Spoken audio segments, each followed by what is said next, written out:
Time for some more Science of Getting Rich, a noted integrated edition. This is the second chapter. There is a science of getting rich. There is a science of getting rich and is an exact science like algebra or arithmetic. There are certain laws which govern the process of acquiring riches. Once those laws are learned and obeyed, by any man, he will get rich with mathematical certainty. The ownership of money and property comes as a result of doing things in a certain way.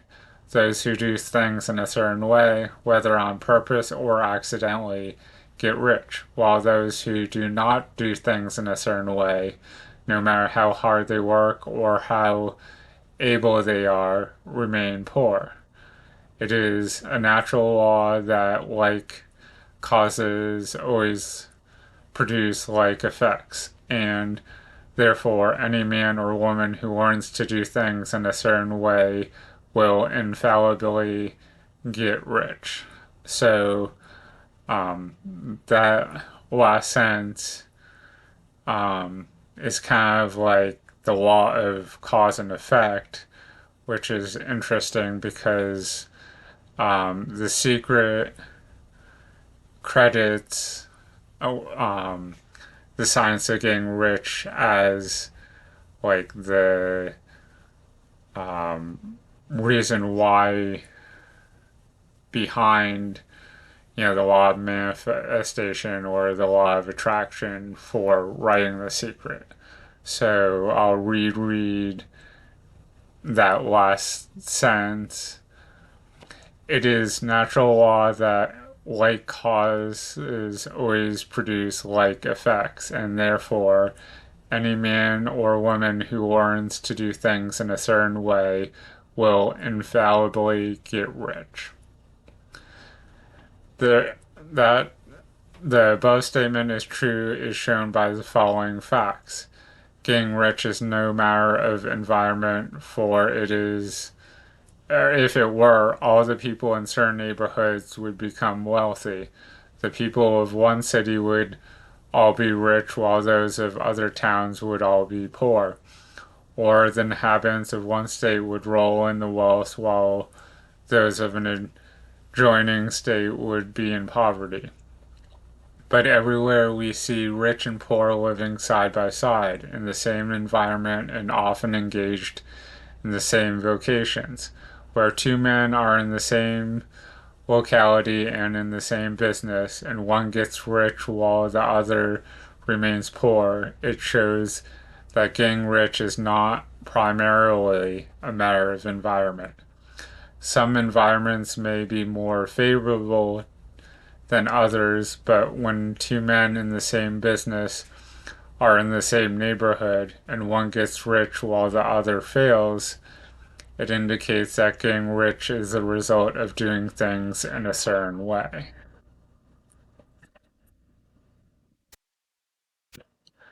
And then we have a gray box here where Suffragan Cunningham um, has a little snippet.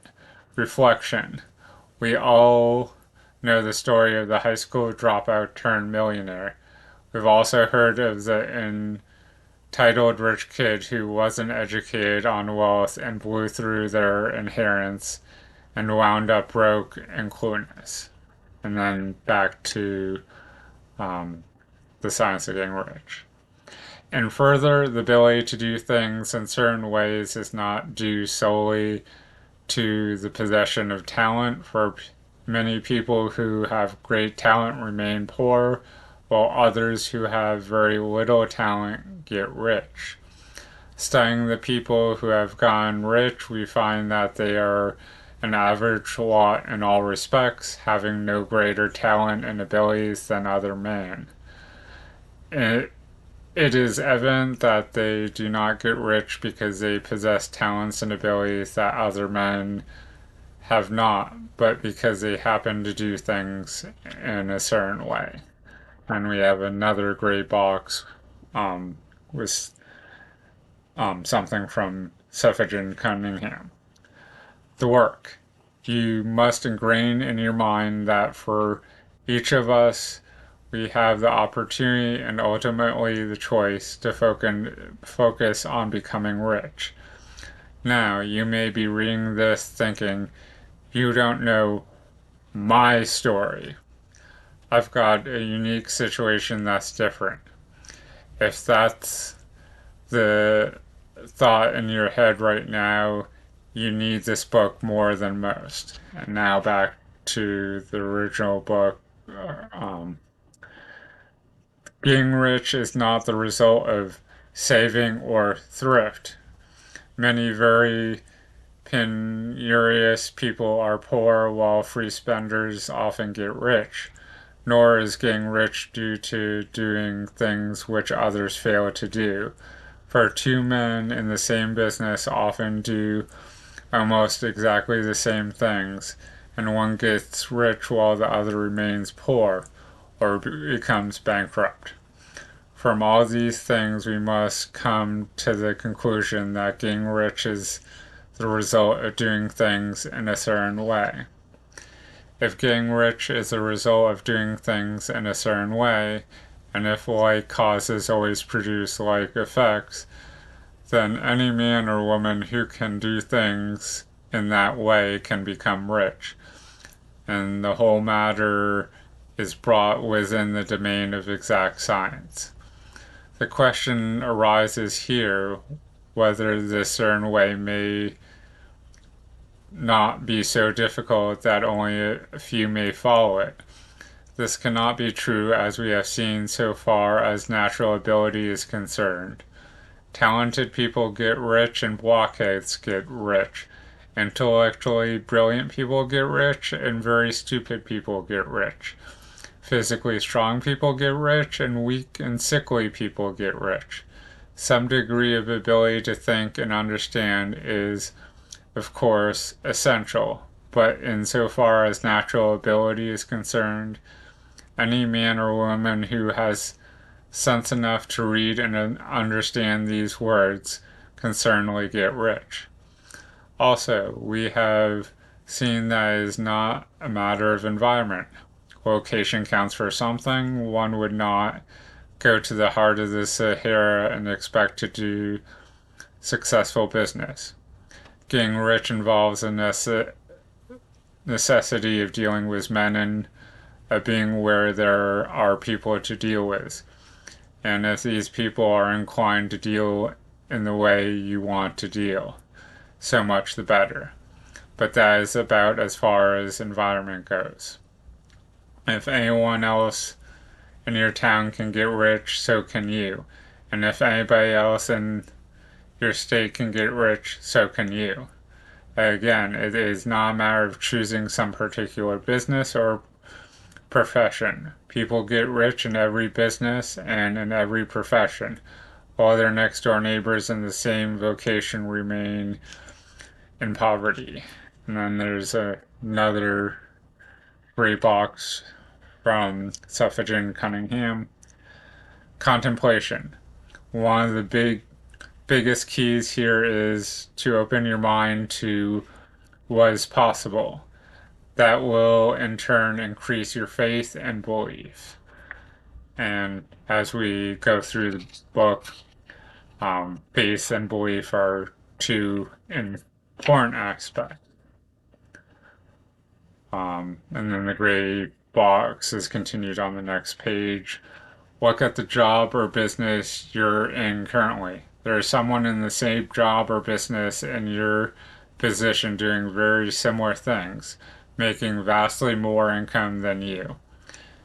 Is that good news or bad news?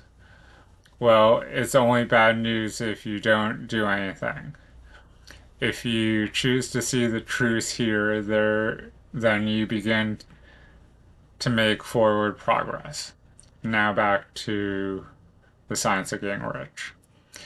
It is true that you will do best in business which you like and which is congenial to you, and if you have certain talents which are well developed you will do best in business which calls for those exercises of those talents. Also, you will do best in a business which is suited to your locality.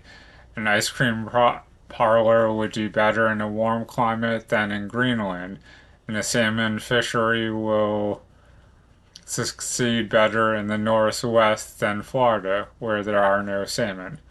But aside from these general limitations, getting rich is not dependent upon you engaging in some particular business, but upon you learning to do things in a certain way. If you are now in business and anybody else in your locality is getting rich in the same business, while you are not getting rich, it is because you are not doing things in the same way the other person is doing them. No one is prevented from getting rich by lack of capital.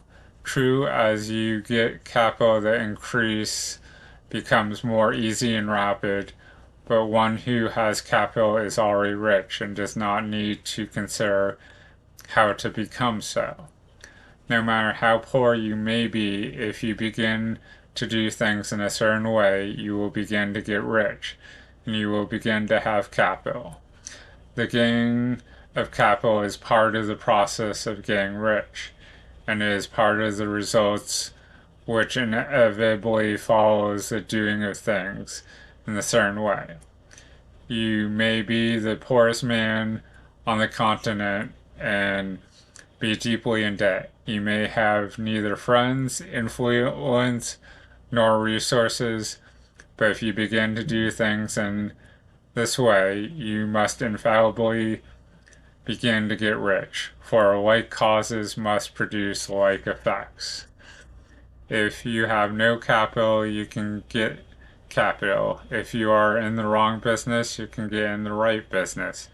If you are in the wrong location, you can go to the right location.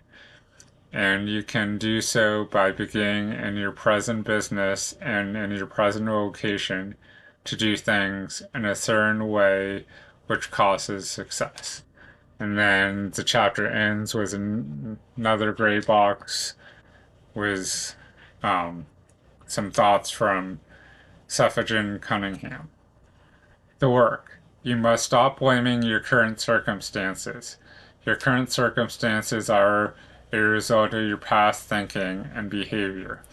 Focus on your future desired circumstances. Your current thoughts are what move you towards them. We're often faced with desires that we see no logical solution for. We can't possibly imagine how this issue can be solved or how we may gain the wealth we desire. At any given moment, 99% of the future you will experience is off the radar screen. You can't see it, you can't imagine it. So stop trying. If you could see the future, you would be world famous. You don't need to see the future, you just need to know that a desire given adequate focus followed by appropriate action generates results. And then the exercise at the end of the chapter, write about a time in life where a major concern or desire was solved by something that came to me out of the blue that I never could have anticipated. So, um, the second chapter, which is called There is a Science to Getting Rich, um, a theme that seemed to show up um, throughout um,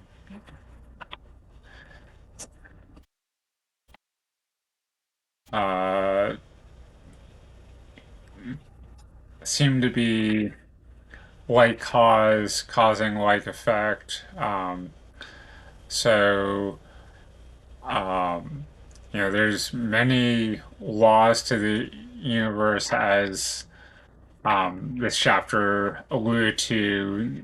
Cause and effect is one of them. The law of attraction or the law of vibration is another one. It kind of touches upon that throughout the book, although sometimes it's more easy to spot than other times.